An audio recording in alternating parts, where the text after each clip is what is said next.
কৃষ্ণ বললেন একজন উপযুক্ত লোক আছে, সেই হবে। বলে সে কে? বলে সে আমার পিস্তত ভাই।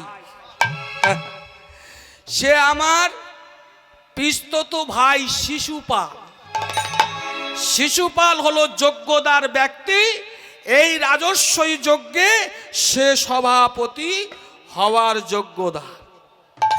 শিশুপালের কাছে গেলেন, আর শিশুপাল অনেক দিন ধরে সুযোগ খুঁজছিলেন, যদি আমি কোনোদিন একটা বড় পোস্ট পাই তো কৃষ্ণের উচিত মতো আমি শিক্ষা দেব।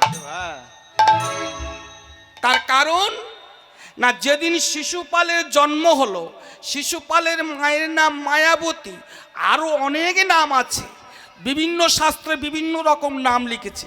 ওই মায়াবতী শিশুপালকে কোলে নিয়ে বড় চিন্তায় পড়েছে, এ ছেলে বাঁচবে কি? বলে কেন? না, শিশুপাল যখন হয় 4টে হাত আর 3টে নয়ন হয়েছে। হরিবল হরিবল। তখন শিশুপালের মা মনে মনে চিন্তা করছেন, এ ছেলে মনে হয় কোনো দানব দৈত্য রাক্ষস হয়ে যাবে, তাই এই ছেলেকে আমি গঙ্গার জলে ভাসিয়ে দেব। যখন গঙ্গার জলে ভাসাতে যাচ্ছেন, এমন সময় দৈববাণী হলো। আস্তে, দৈববাণী বোঝেন? দৈববাণী, দৈববাণী, দৈববাণী আগে হতো, এখন টেলিফোনের মতো। এখন অনেক দূর থেকে, সেই বম্বে ইংল্যান্ড থেকে কথা বললে এখানে যেমন কথা বলা যায়, তেমন দৈববাণী হতো অনেক দূর থেকে।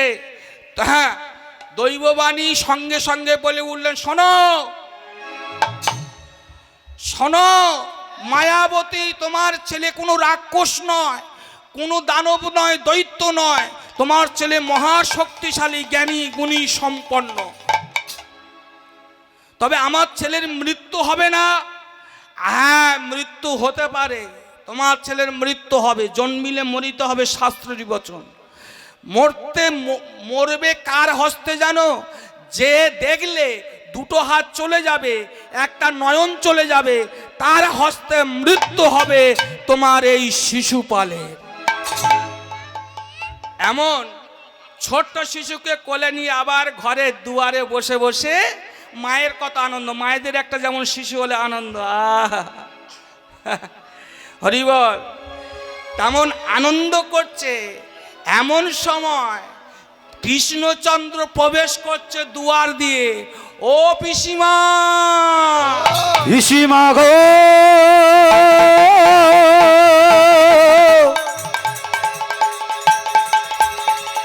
পিসিমা গো,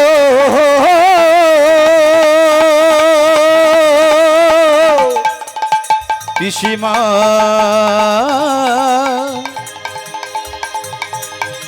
ও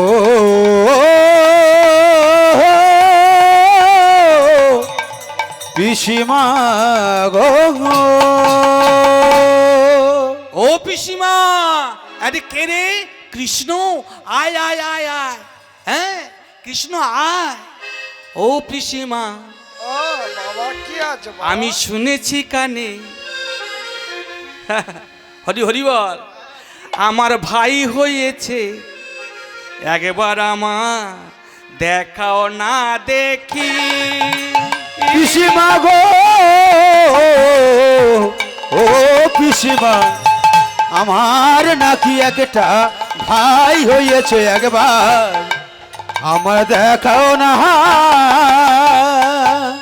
ও পিসিমা, আমি শুনেছি আজি আমার নাকি ভাই হয়েছে, একবার আমার দেখাও না দেখি। বলি ও পিসিমা, আমার ভাই হয়েছে, আমার একবার দেখাও না দেখে। আমি নয়ন যুগল জুড়াইব,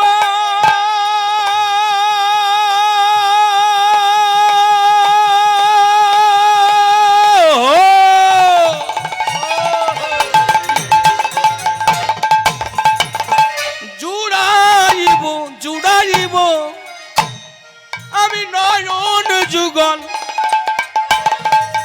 জুড়াইব, একবার দেখাও না দেখি। আমি নয়ন যুগ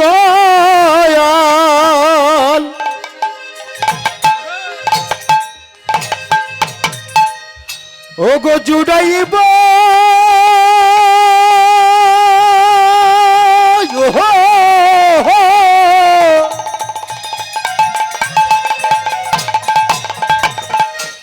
দেখাও না আমায়। ও পিসিমা আমার ভাই হয়েছে একবার আমার দেখাও না দেখি।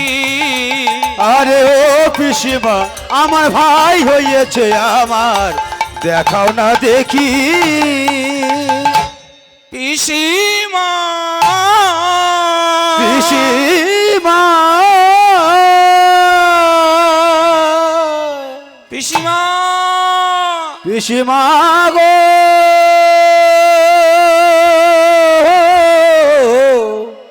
পিসিমা। সঙ্গে সঙ্গে শিশুপালের মা কৃষ্ণকে বলছে আয় আয় আয়, তোকে তো আমি দেখাবো, আয় আয় আয় আয় কাছে আয়। যেই শিশুপালের দিকে ভগবান নয়নে দিল, নয়নে দিল একটি হাত দুটি নয়ন, আহা দুটি হস্ত একটি নয়ন মিলায়ে যে গেল, মিলায়ে যে গেল। যেই কৃষ্ণ নজর দিয়েছে সঙ্গে সঙ্গে দুটি হস্ত একটি নয়ন মিলিয়ে গেলেন। শিশুপালের মা মায়াবতী তখন বুঝতে পারলেন যে আমার শিশুপালের মৃত্যু হবে তাহলে এই কৃষ্ণের হস্তে। তখন কৃষ্ণকে বলছে ও কৃষ্ণ, কৃষ্ণ রে আয় আয়, বল এটা তোর কে হয় বল। বলে ওটা আমার ভাই। বলে শোন, এই ভাই যদি তোর কাছে কোনোদিন অপরাধ করে তুই একে ক্ষমা করবি কি বল। তখন কৃষ্ণ বলেছিল যে মা পিসিমা আমি আমার ভাইয়ের শত অপরাধ ক্ষমা করব, যদি 100 বাইরে চলে যায় সেই দিন আমার হস্তে তোমার সন্তানের মৃত্যু হবে। ওই বলে কৃষ্ণ চলে গেল। শিশুপাল ছোট্ট বাল্যকালে মা সদাই বলতো শিশুপাল তুই সবার সঙ্গে খেলবি, সবার সঙ্গে ঘুরবি, সবার সঙ্গে চলবি, কিন্তু ওই দুষ্ট কৃষ্ণের সঙ্গে ঘুরবি না, কৃষ্ণের সঙ্গে চলবি না। কেন মা? কৃষ্ণ তো খেলা ভালো খেলে। বলে কৃষ্ণের সঙ্গে ভালো খেলা খেলবি না। কেন? কৃষ্ণ হচ্ছে পরম শত্রু তো। কেন ভয় দেখালো জানো? যদি কৃষ্ণের সঙ্গে বেশি ঘোরাঘুরি করতে করতে অপরাধ করে বসে আর 100 বাইরে যদি চলে যায় তাহলে আমার শিশুপালের মৃত্যু হবে। তাই সেই দিন হতে শিশুপাল বুঝে গিয়েছিল তাহলে কৃষ্ণ আমার পরম শত্রু। আমি যদি কোনোদিন হাই ডিপার্টমেন্টে কাজ করি, হাই ডিপার্টমেন্টে যদি কোনোদিন পাই আর সেখানে যদি কৃষ্ণ থাকে, আমি কৃষ্ণের এমন অপমান করব, কৃষ্ণ সেখানে লজ্জা পেয়ে ঘৃণায় অশ্রদ্ধায় প্রাণ দেবে ওই সাগরের জলে। সঙ্গে সঙ্গে শিশুপালকে ডাকা হলো। শিশুপাল সভাপতি হলো, ভগবানের দিকে তাকাচ্ছে। শিশুপাল তখন মনে মনে চিন্তা করছেন তুমি কেমন কৃষ্ণ আজকের আমি তোমার বোঝাইব। হ্যাঁ, তুমি কেমন কৃষ্ণ আজকের আমি তোমার বোঝাবো যে অপমান কাকে বলে, অপমান কাকে বলে আজকে তোমাকে আমি বোঝাবো।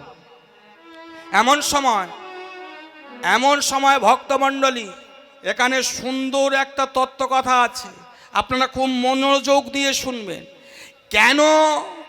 কেন গিয়েছিল সেদিন ভালো করে সেজে গুজে ওই অদ্বৈত আচার্যের গৃহে, তার এই উত্তর দেওয়া হচ্ছে।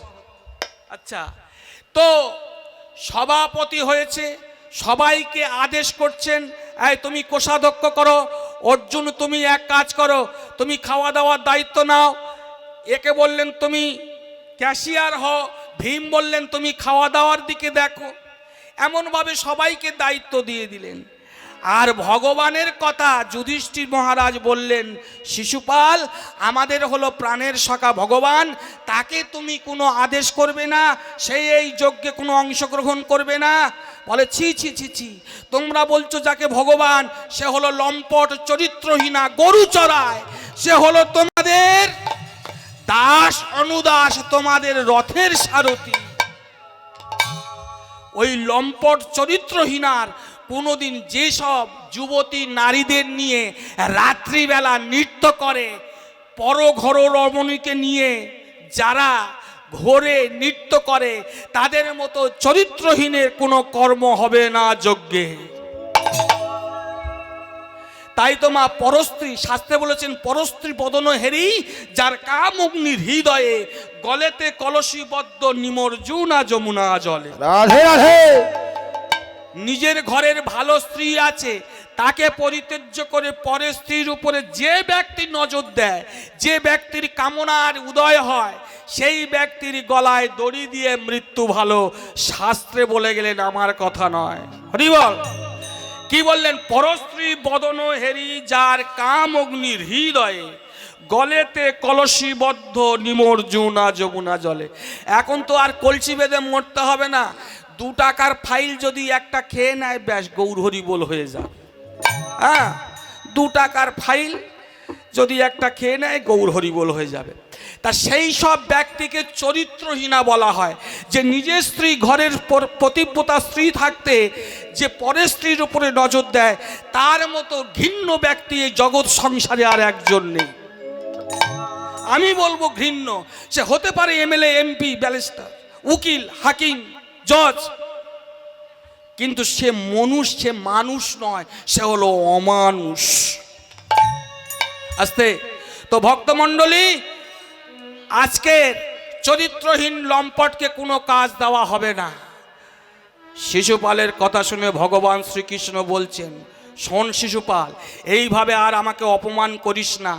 আমি তোকে বলছি, মনে মনে বলছি, শিশুপাল 1 2 3 করে আমি গুনে যাচ্ছি, প্রায় স্বর কাছাকাছি এসেছে। অন্তত যজ্ঞ শেষে তোর মৃত্যু হোক, সেটা আমি চাই। আর তুই আমাকে অপমান করিস না, অপমান করিস না, অপমান করিস না। শিশুপালকে অনুনয় বিনয় করে রাজা যুধিষ্ঠির বললেন, কোনো কর্ম কি খালি নেই? বলে, একটা কর্ম খালি আছে। যতজন আসবে যজ্ঞে দুয়ার হতে, তোমাদের ওই লম্পট কৃষ্ণকে বলো সবাই যেন চরণ ধোয়াইত করে দেয়,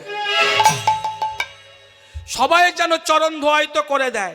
এমন সময় ভক্তমণ্ডলী, ভগবানকে যখন এমন কথা বলেছেন, যুধিষ্ঠির মনে বড় ব্যথা লেগেছে। ভক্ত তো, যে আসল পুত্র হয়, পিতাকে কেউ অপমান করলে পুত্র বড় দুঃখ পায়।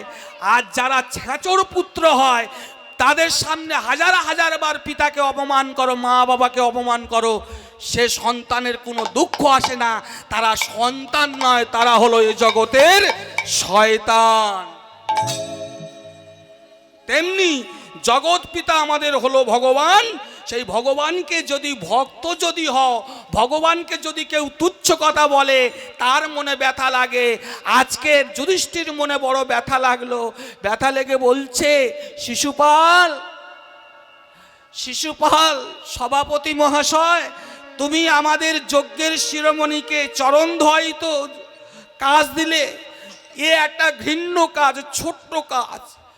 যুধিষ্ঠিরকে ডেকে বলছেন, কৃষ্ণ মনে মনে চিন্তা করছেন, এটাই আমি চেয়েছিলাম।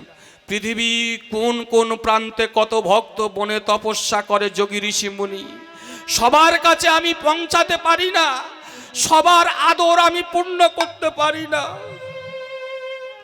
আজকের সেই শুভ দিন এসেছে, সবাই আসবে এক এক করে।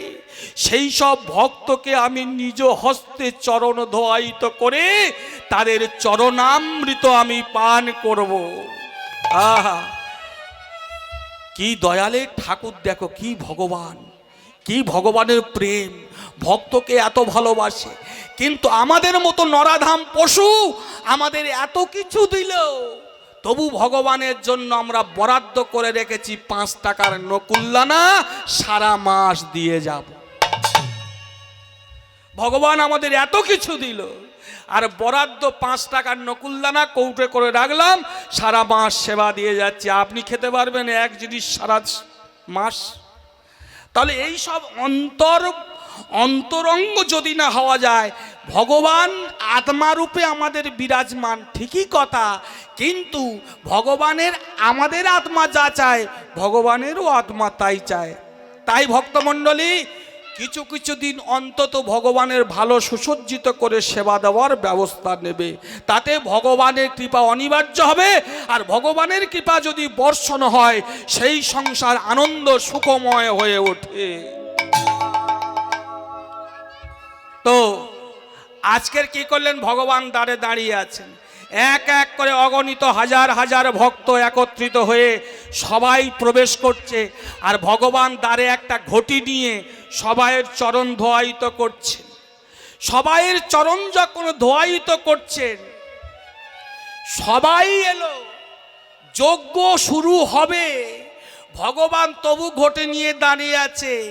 পৃথিবীর সব কোণ থেকে সব প্রান্ত থেকে সবাই এলো, কিন্তু দুজন ব্যক্তি এলো না। সেই দুজন ব্যক্তি হলো, একজন হলো মহাদেব আর একজন হলো পার্বতী। পার্বতী বলছে, হে ঠাকুর, যুধিষ্ঠির মতো ধর্মবীর একজন তোমাকে নিমন্ত্রণ জানিয়ে গেছে, তুমি যদি সেই নিমন্ত্রণ প্রত্যাখ্যান করো তাহলে তুমি অধর্মে পরিণত হবে, ধর্ম বলে আর কোনো বস্তু থাকবে না। বলে যাওয়ার তো খুব ইচ্ছা, যেতে তো বড় ইচ্ছা জাগছে, কিন্তু জানো সেখানে কি হয়েছে? ভগবান ঘটি নিয়ে দাঁড়িয়ে আছে আমাদের চরণ ধোয়াবার জন্য। যে ভগবানকে ভগবানের নাম করার জন্য আমি স্বর্ণ কৈলাস ত্যায্য করে শ্মশানে ধুলায় গড়াগড়ি দিই, আর সেই আরাধ্য দেবতা ভগবান কিনা আমাদের চরণ ধোয়ায়িত করবে, এ আমি সইতে পারবো না, এ আমি সইতে পারবো না, এ আমি সইতে পারবো না। পার্বতী বলছেন, শোনো, দ্বারে ভগবান আছে বলে কি ভগবান সব সময় লক্ষ্য দিয়ে থাকবে? লক্ষ্য দিয়ে থাকবে না। আর যেই সময় লক্ষ্য ভ্রষ্টা হবে, আর সেই সময় আমরা গোপনে চুরি করে যজ্ঞের মধ্যে প্রবেশ করব। এমনভাবে দুজনে দ্বারে অদূরে দাঁড়িয়ে আছেন, ভগবান ঘটি নিয়ে দেখছেন। হর আর পার্বতী দাঁড়িয়ে আছে, দাঁড়িয়ে আছে কিন্তু কাছাকাছি আসছে না। পার্বতী মহাদেবকে বলছে, চলো তুমি যাও। বলে, কি করে যাব? ওই দেখো আমাদের দিকে তাকিয়ে আছে, আমাদের চরণ ধোয়ায়িত করতে দেব না কেন? যদি ভগবান আমাদের চরণ ধোয়ায়িত করে চরণামৃত পান করে তাহলে আমরা কোটি কোটি জন্ম নরক ভ্রমণ করব। কিন্তু কি হবে উপায়? ভগবান বলছে, ও আমি চেয়ে আছি বলে তুমি প্রবেশ করছো না? হ্যাঁ, আমি চেয়ে আছি বলে? বেশ, এই যে আমি যদি আমার পিছনটা এই দিকে দিই, পিছনেও দুটো নয়ন আছে, পাশে দুটো নয়ন আছে, আর এ পাশে দুটো নয়ন আছে। কেন? আমি এত বড় সৃষ্টিটা চালাই, সামান্য যদি একটা সোনা দোকানে সিসিটিভি ফুটেজ থাকে তাহলে ভগবানের কত সিসিটিভি ফুটেজ চিন্তা করুন। হ্যাঁ, তাই ভগবানের চোখে ফাঁকি দিয়ে কোনো পাপী পাপ করতে পারে না। অনেক বলে আমরা দিনে পাপ করব না, রাত্রে পাপ করব, দেখি সেই পাপ খাতায় ওঠে কিভাবে। আরে রাত্রের জন্য ডিউটি দেয় চন্দ্রদেব, সেই চন্দ্রদেব সব পাপের কথা বলে দেয় চিত্রগুপ্তকে। আবার দিনে যে পাপ করে সূর্যদেব বলে দেয়। অনেক পাপী, চালাক পাপী, তারা বলে যেদিন চন্দ্র উঠবে না সূর্য উঠবে না, সূর্য উঠবে চন্দ্র উঠবে না রাত্রে, তাহলে সেই দিন পাপ করব। সেটা কোন দিন মা? সেটা কোন দিন? পূর্ণিমা, অমাবস্যার দিন চন্দ্র ওঠে না, সেই দিন আমরা পাপ করব। ভগবান আমাদের পাপ বুঝতে পারবে না। ভগবান বললে, তা তো ক্ষমা পাবি না। কেন? চন্দ্র যদি না ওঠে আমার কোটি কোটি নাতিপুতি নক্ষত্রগণ তারা নজর দিয়ে দেখবে তুই কি করছিস। তাই মর্তধামে যদি আমরা পাপ করি, চিত্রগুপ্তর কাছে যাই কি করে? এরাই সব ডিউটি দেয়। তাই চলুন, আজকে ভগবান বললেন আমি পিছন দিকে থাকবো, দেখি তুমি কতক্ষণ দাঁড়িয়ে থাকো ভোলানাথ। হ্যাঁ, তোমার জন্য আমি অনেক অপেক্ষা করছি, তোমাদের দুজনার চরণ ধোয়ায়িত করে তবে আমার জনম আমি ধন্য করব। কেন বলুন তো ভগবান ভক্তকে এত ভালোবাসে? শাস্ত্রে বলেছেন, ভক্ত আমার মাতা পিতা, ভক্ত আমার গুরু, ভক্তজনে নামে রেখেছে বাঞ্ছা কল্পতরু। ভক্ত আমার মাতা পিতা, ভক্ত আমার গৌর,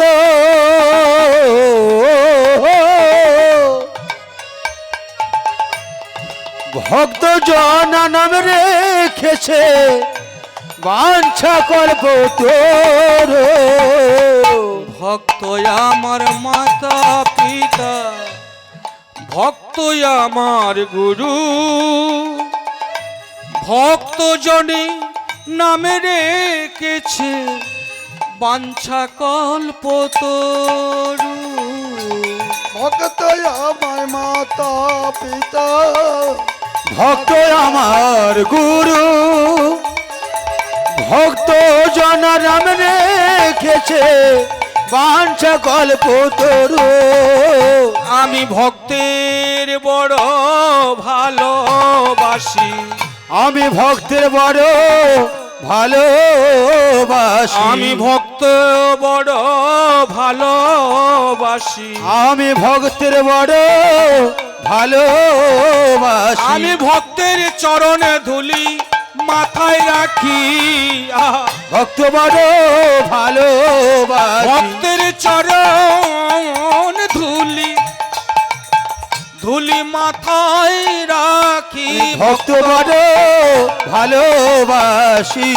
কোন ভক্ত? চেত দর্পণ মার্জনং ভবদাবাঙ্গি নির্বাপন শ্বেত চৈতন্য চন্দ্রায় ধরং বিদ্যাপতি জীবনং আনন্দ বুদ্ধি বারং ধরং প্রতিপদনম আস্বাদনং সর্বলীলাম্বিতে শ্রীকৃষ্ণ চৈতন্য সংকীর্তনম। যে সদাই সর্বদাই সংকীর্তন করে, ভজন করে, সাধন করেন, পূজন করে, তার আমি দাসের দাস হয়ে যাই, তার চরণধুলি আমি মাথায় মাখি। ভগবান কি বস্তুটা আগে দেখুন, একেই বলে ভগবান। তাই ভগবান পিছন দিয়ে হয়ে আছে। এখন দুর্গা বলছে, কই যাও মহেশ্বর যাও, এইবারে পিছন হয়ে আছে, দেখা পাবে না। বলে এত বড় ভুঁড়ি নিয়ে ওই ছোট্ট দুয়ারের মধ্যে ভগবান দাঁড়িয়ে আছে এইভাবে, আমি যাব কি করে? যেতে গেলে তো ভুঁড়ি ঠেকে যাবে ভগবানের গায়ে, হ্যাঁ, যাব কি করে? যেই এ কথা বলেছে, দুর্গা বলল, যে কোনো উপায়ে তুমি চলে যাও, যে কোনো উপায়ে তুমি চলে যাও। মহেশ্বর বললেন, ও তুমি যখন যেতে বলছো, বেশ, আমি তবে যাব, তবে এমন অবস্থায় যাব যাতে ভগবান আমায় দেখা না পায়। মহেশ্বর কি করলেন মা, এদিকে লক্ষ্য রাখেন, ছোট্ট একটা কুকুর রূপ ধারণ করলেন। ছোট্ট কুকুর রূপ ধারণ করে কি করলেন? ধারণ করে গুড়িসুড়ি মেরে মেরে ভগবান কি করেছেন? এইভাবে দাঁড়িয়ে আছেন। ভগবান বলছে, ও বেটা, হ্যাঁ,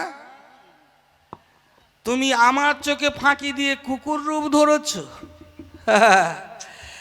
তোমার কোনো মতে ছাড় নেই।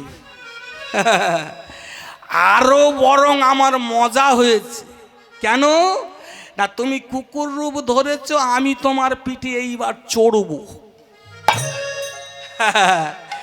ভগবান, ওই কারণে বলা হয় ভগবানকে চতুরের শিরোমণি ভগবান। ভগবান এমন একটা বস্তু, পৃথিবীর মধ্যে যত চতুর থাকুক না কেন, ভগবানের কাছে, চাতুরালির কাছে তার পরাজয় হতেই হবে। পৃথিবীর মধ্যে যত বড় গুন্ডা থাকুক, মস্তান থাকুক, ভগবানের মতো মস্তান গুন্ডা কেউ নাই। ওই যে শাস্ত্রে বলে না, এই দেশের মধ্যে যত গুন্ডা থাকুক, পুলিশের মতো গুন্ডা কেউ নাই।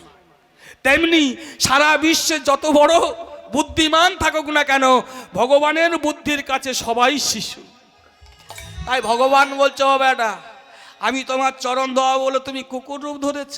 আর গুড়িসুড়ি মেরে কি করলেন? ভগবানের দুটি চরণের মধ্যিখান দিয়ে সুর করে বাহির হয়ে যাবে। এদিকে লক্ষ্য রাখেন, ভগবান কি করলেন দেখুন, ভগবান কি করলেন? বসিয়া পড়িল, বলে বসিয়া পড়িল, বসিয়া পড়িল, বসিয়া পড়িল, বসিয়া পড়িল জলে বসিয়া পড়িল মহাদেবের পৃষ্ঠে আজ বসিয়া পড়িল। ও গো মহাদেবের পৃষ্ঠে আজ বসিয়া পড়িল। হ্যাঁ, শুধু বসে পড়ল না, বিশ্বম্বর মূর্তি ধারণ করে চাপ দিচ্ছে, হ্যাঁ, যাতে ওই মহেশ্বর বুঝুক আমার সঙ্গে চালাকি করার কি ফল। হ্যাঁ, এত ভারী হচ্ছে বিশ্বম্বর মূর্তি ধারণ করে, আর পৃষ্ঠে বসে পড়েছে। তখন কুকুররূপী মহাদেব বলছে, আর সইতে পারি না, আমি আর সইতে পারি না, আমি আর সইতে পারি না, আমি আর সইতে পারি না, ছেড়ে দাও ছেড়ে দাও, আর সইতে পারি না, আমার ছেড়ে দাও ছেড়ে দাও, আর সইতে পারি না, আমায় ছেড়ে দাও ভগবান, আর সইতে পারি না, আমার ছেড়ে দাও ভগবান, আর সইতে পারি না, আমায় কৃপা করো হে, তুমি আমায় কৃপা করো হে, আমায় কৃপা করো হে, তুমি আমায় কৃপা করো হে, তুমি হলে কৃপা সিন্ধু, আমায় কৃপা করো হে, আর তুমি হলে কৃপা সিন্ধু, আমার কৃপা করো হে, আরে তুমি হলে কৃপা সিন্ধু, আমায় কৃপা করো হে। ওগো তুমি হলে কৃপা সিন্ধু, আমার কৃপা করো হে। ভগবান তুমি আমায় ছেড়ে দাও, তুমি আমার কৃপা করো। ওমা, শীতের সময় আপনারা চাদর টাদর জড়িয়ে বসে আছেন, তাই হাত তোলাচ্ছি না, কেননা কষ্ট হবে হাত তুলতে গেলে, ঠান্ডা ভিতরে ঢুকে যাবে। তাই অন্তত মুখে একটু আওয়াজ করবেন মাঝে মাঝে, তবে সব সময় আমি বলি না, আমি দর্শকের বিরক্ত করতে চাই না। ভক্ত নীরবে শ্রবণ করছেন, এটা আমার কাছে সৌভাগ্য। তবে মাঝে মাঝে হাত তুলে দেখবেন, আজকের যা যুগ, কখন হয়তো ভিতরে ভিতরে ধরে আছে, তখন আমায় দোষ দেবেন। সবাই একবার হাত তুলে বলো, নিতাই গৌর প্রেমা, আহা হরি বল। আর সইতে পারি না ভগবান, আর সইতে পারি না, আর সইতে পারি না, ভগবান আর সইতে পারি না, ছেড়ে দাও চিন্তা মনি, আর সইতে পারি না, আমার ছেড়ে দাও চিন্তা মরি, আর সইতে পারি না। প্রভু তোমার ভার আমি আর সইতে পারছি না, ধরিত্রী পর্যন্ত সইতে পারবে না। ভগবানের চতুরালি দেখে আজকের মহাদেব কি করলেন, কুকুর রূপ ভগবান ভক্তকে বেশি কষ্ট দেয় না, তাই কষ্ট না দিয়ে কুকুর রূপ সামনে রেখে বলছে, মহেশ্বর, ও মহেশ্বর, আচ্ছা তুমি যে স্কুলে পড়ো, তুমি তো নিজে জানো সেই স্কুলের হেড টিচার আমি, তাহলে সেই হেড টিচারের সঙ্গে তুমি চালাকি করছো? তুমি তো জানো আমি চালাকের শিরোমণি, হ্যাঁ, তাহলে তুমি চালাকির শিরোমণিকে চালাকি দেখাচ্ছ। তবে তুমি কুকুর রূপ হয়ে আমার একটা বড় উপকার হলো। মহেশ্বর বলছে, তার মানে? বলে, আমি ভক্তের চরণ ধোয়াবো বলেছি, তোমার মতন ভক্ত আমি চরণ ধোয়াইত করে চরণামৃত পান করব। তা তুমি যখন মানুষ রূপে ছিলে তখন তোমার দুটো চরণ ছিল, আর এখন তুমি এসেছো কুকুর রূপ ধারণ করে, আরো দুটো চরণ আমার এক্সট্রা যোগ হলো, তাহলে 4টে বৈষ্ণব চরণ ধোয়াতে পারবো। মহেশ্বর বললেন, কুকুরের চরণ তুমি ধোয়াবে? বলে, হ্যাঁ, কুকুরের চরণ ধোয়াবো। এই বলে মহেশ্বরকে বলছে, দাঁড়াও তুমি স্থির হয়ে, কেন?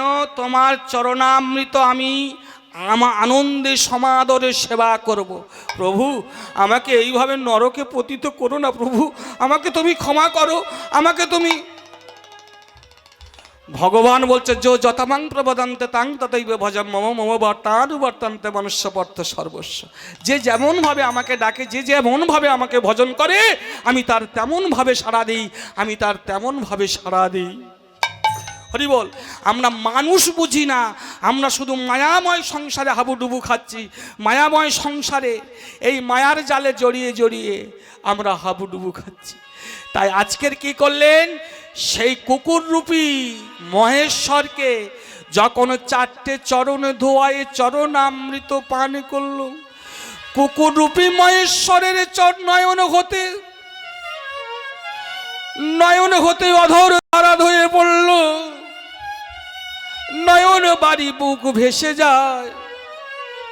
তখন মহেশ্বর কাঁদতে কাঁদতে বললেন, শোনো ঠাকুর, আজ আমি এমনই অভাগা, আজকের তুমি ভগবান হয়ে আমার চরণামৃত পান করলি, কিন্তু মনে থাকে যেন ঠাকুর গো, শরীর খারাপ লাগছে, আগত কলযুগে আমি হব অদ্বৈত আচার্য রূপে শান্তিপুরবাসী। হরি বল, হরি বল।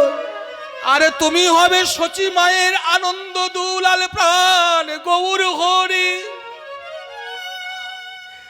যেদিন তুমি আমার ঘরে যাবে, সেই দিন তোমার চরণ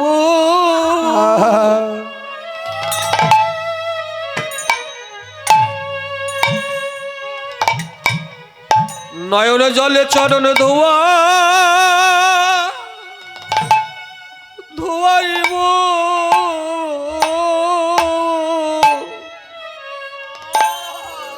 আমি নয়ন জলে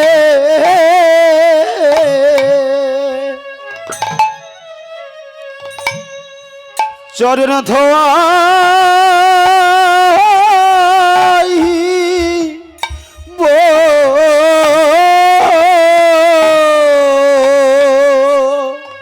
সেদিনই আমার নয়ন জলে চরণ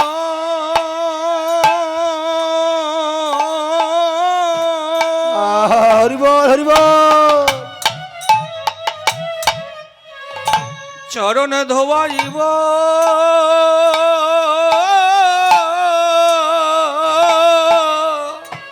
নয়ন জলে চর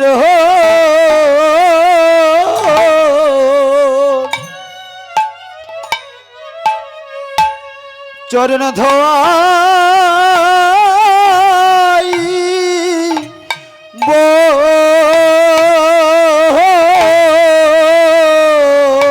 সেদিনই আমার হৃদয়ে পদ্মে বসাইব,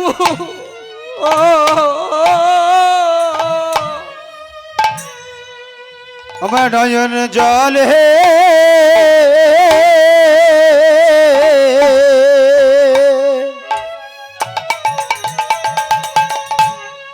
চরণ ধোয়াইব,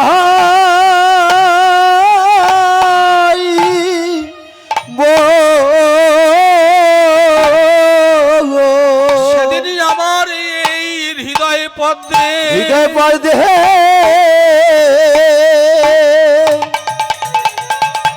হৃদয় পদ্মে বসাইব, আমি নয়ন জলে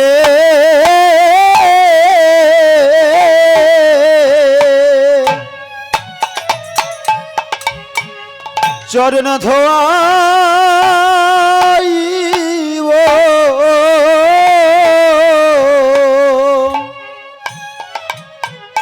সেদিনই আমার মনোবাসনা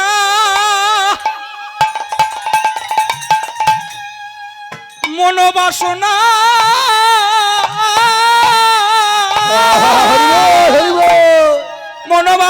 পূর্ণ হবে,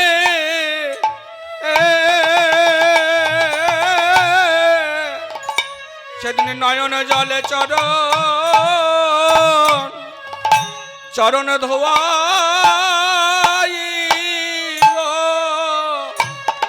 আমার মনোবাসনা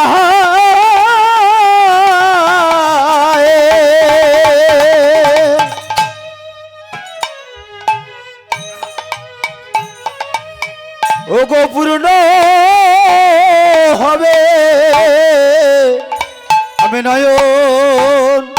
জলে চরণ ধোয়াইব। সেদিনই আমার ঘরে যেতে হবে।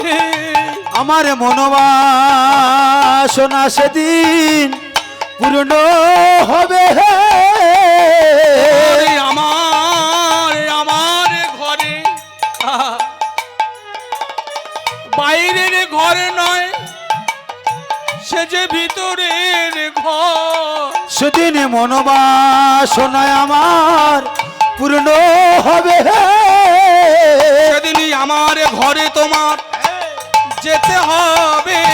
আমার মনোবাসনা সেদিন পূর্ণ হবে। আমি আশায় বসে রব। আমার মনোবাসনা পূর্ণ হবে। সেদিনই আশায় বসে রব। আমার মনোবাসনা পূর্ণ হবে। আশায় বসে রব। আমার মনোবাসনা পূর্ণ হবে। নিতাই গৌর হরি হরি বল। আমার মনোবাসনা ওগো পূর্ণ হবে। আজকে তাই বহুদিন পরে গৌরাঙ্গ মহাপ্রভু সেই পূর্ব কথা মনে পড়ে আজকে সুন্দরভাবে সেজে গুজে আজ চলেছেন অদ্বৈত ভবনে শান্তিপুরে। আর সেই রূপটা দেখেছেন কে না, সেই রূপটা দেখেছেন বিষ্ণুপ্রিয়া দেবী। এখন কাঞ্চনা বললেন, আর কি দেখেছিস? আর কি দেখেছিস কাঞ্চনা? আর কি দেখেছিস জানিস? তবে শোন। তিলক বিন্দিত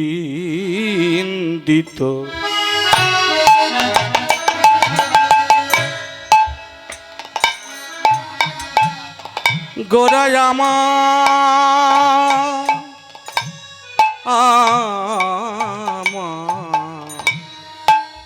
বলে তিলক বিন্দিত আমার গোরা, আমার গোরা গোরা রায়, আমার গোরা রায়, গোরা রায় তিলক গো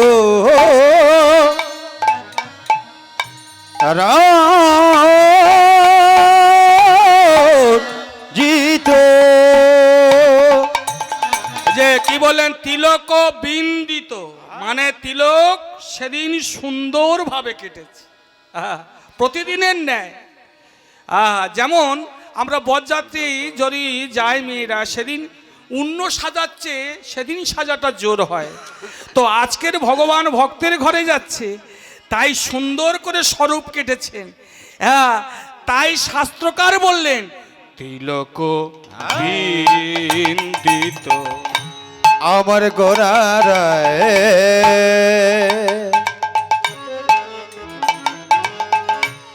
আমার গোরা,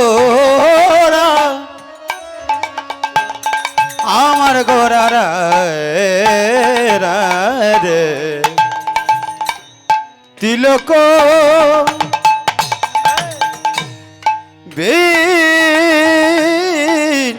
জিত নিন্দিত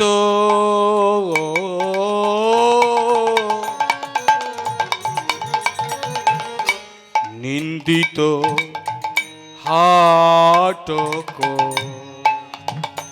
আমার গণরায় তিলক ও গোবিন জিত। বলেন তিলক বিন্দিত নিন্দিত হাটক। এইসব পদাবলী যদি না ভাষা বোঝা যায়, হাটক মানে কি? হাটক হাটক মানে কি? বাংলা ভাষা হাটক। তিলক বিন্দিত নিন্দিত হাটক। হাটক মানে সোনা, সোনার নাম হচ্ছে হাটক হেম কাঞ্চন। তা গৌরাঙ্গ মহাপ্রভু ওই তিলক বিন্দিত করে তপ্ত